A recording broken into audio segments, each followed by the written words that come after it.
Hey, thanks for making it to Veterans Info Tap. I'm glad you made it. There has been a change to the benefit and the eligibility requirements, as well as when this benefit can be utilized. It's important to understand what's out there, because if you don't know, then eventually you figure it out and you go, well, darn, I wish I would have known then, which is the whole purpose of this channel and what's really driving the push for awareness, right? So with that, we're going to dive into it here. Please hit the thumbs up, subscribe, share with a friend, all that good stuff. I really, really appreciate it.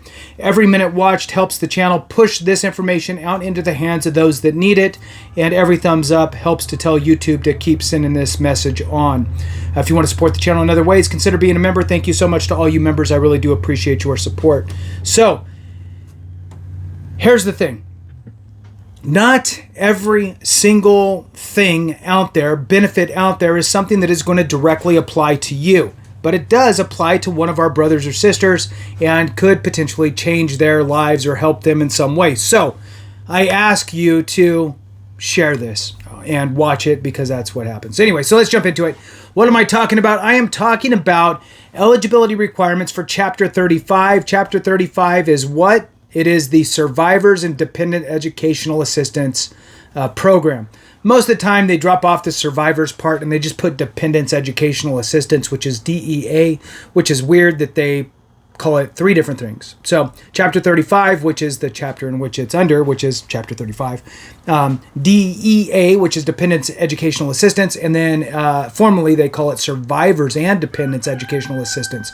All right, so with that, what has changed? Well, for the benefit of dependents, the dependent's ability to utilize this benefit, the dependent child specifically, has changed. I just saw a comment on this and prompted me to touch on this again. Sometimes it gets buried into the content, so I'm going to front load it with that. I'm going to front load this with what has changed, what that looks like. Then we'll dump into the qualifiers for the program, and then we'll jump into the dollar figures, the monetary payments from this benefit. So, what has changed? If you became eligible, and they're talking about you, the dependent. So, if the dependent became eligible through the veteran, became eligible before August 1st, 2023, okay, if the dependent became eligible before August 1st, 2023, one of these must be true for you to use these benefits. There's two bullet points. One, you're 18 years old, or you have completed high school or have a GED. That's the before August 1st, 2023 aspect. Well, what happens, you might ask, if you became eligible after August 1st, 2023? Well, it says it right here. If you became eligible or turned 18 years old or completed high school on or after August 1st, 2023, you can be any age to use these benefits. I'll say it again.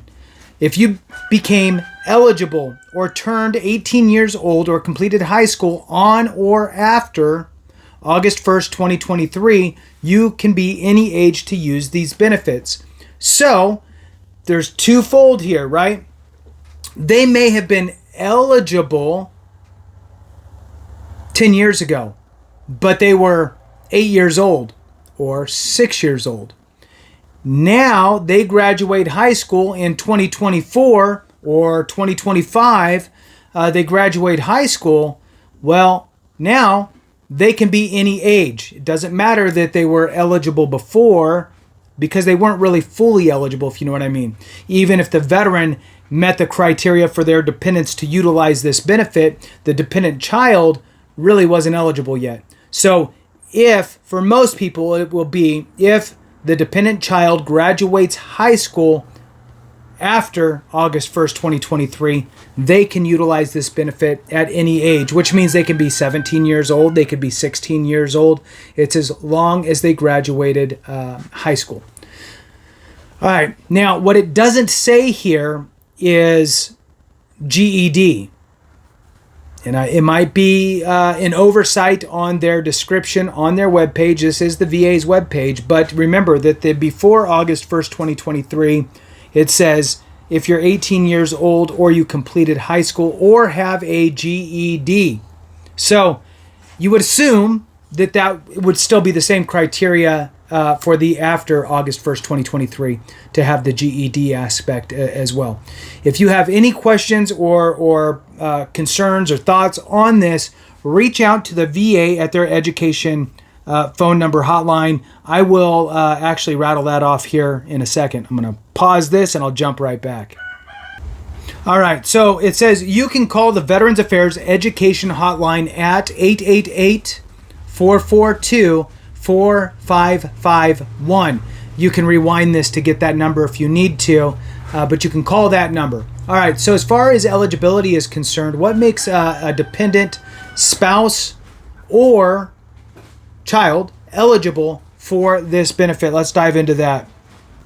All right, so if you're the child or spouse of a veteran or service member who has died, is captured or missing, or is permanently and totally disabled due to a service-connected disability, you may be eligible for the Survivors and Dependents Education Assistance Program.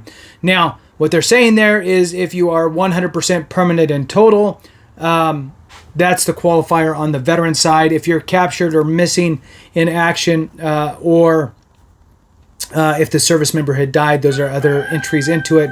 The majority is going to be the 100% permanent and total. All right, moving on. It says here, one of the descriptions must be true for the veteran or service member. There's 6 bullet points.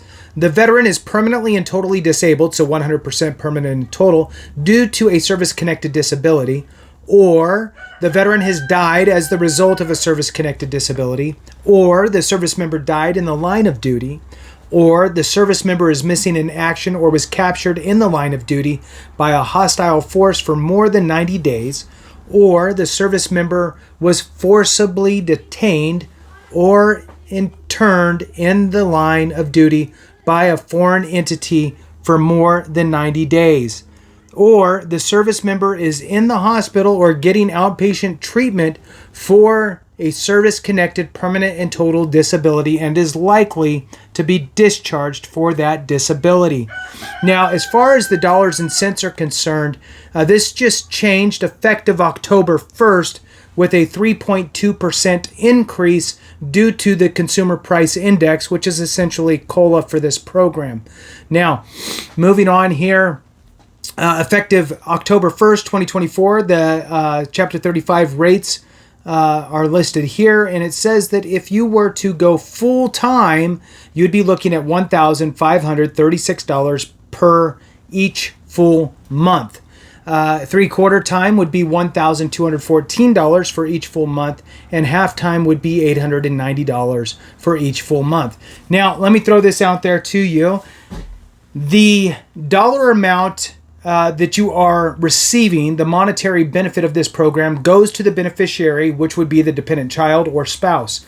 They receive that money from the VA, and it is up to them to make the payments for their education program. So, for example, if you're going to a 4-year college online and you figure out the math and it's going to cost you, we'll just say, well, let's use easy math since I'm here. Let's say it costs $536 per month to go through the program and have it paid off by the time you're done. Well, then you need to take $536 out of your VA check and pay your institution directly in order to have it paid off in time. Now, you could do it however you want. Check with your state. Some states will offer free education and also allow you to receive Chapter 35 as well. An important option. Definitely weigh out everything you can to maximize the benefit is the bottom line. So with that, make sure that your school is approved. Talk to a VA accrediting official at the school. Make sure that you carry whatever load you need to carry in order to maximize the benefit. Again, if you're able to, you want to carry a full load because then you're going to be able to maximize that dollar amount at $1,536 per month. Again, you got to pay the school out of that, so going to, a community college is going to be more advantageous financially than going to, say, Harvard, right? Now, granted, your end result is you'd probably land a better job if you graduated from Harvard. But in any case, just some kind of food for thought there. And with that, we'll go ahead and conclude it. Thank you so much for watching. I appreciate each and every one of you. Have a great one. And remember, if we don't take care of each other, something went wrong.